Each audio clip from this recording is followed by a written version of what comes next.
ديسا خالك ودي أبو هنية بيتن ديك وباب صحكينا كتابة عيالي خو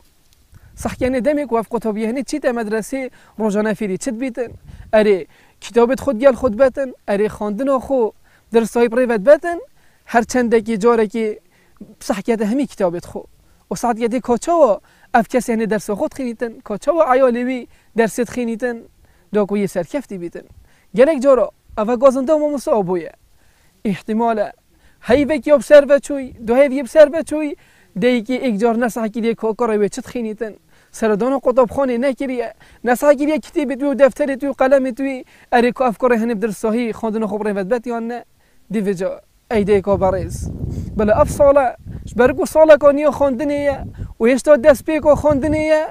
یا سرده پیدویه هر چند روزه کا جاره کی هر دو روزه جاره کی تو مطابق همی کتابت عیال خوب کی تو مطابق قلم و دفتر و مصاحب بیب کی که اری درسن یا نه برگو تایبت یه مرحله ابتدایی و سرطایی بیتن گرک دشتان نزانن جبركو أفيد تاني إستا زارو كنود بتشيكن فيد المتابعة كم أصلا بوانا بيتا كيرن فيجا أفيد خاله هنيش جبرتشوف ورجلا جبركو ما في ويا تو متابعة خاندنا ويبكي داكو أيوة ده سركفتي بيتن جبركو چند هيفا قال سري ديشتا قطب خانه حيفا أف بتشيكي هني ساقط بيتو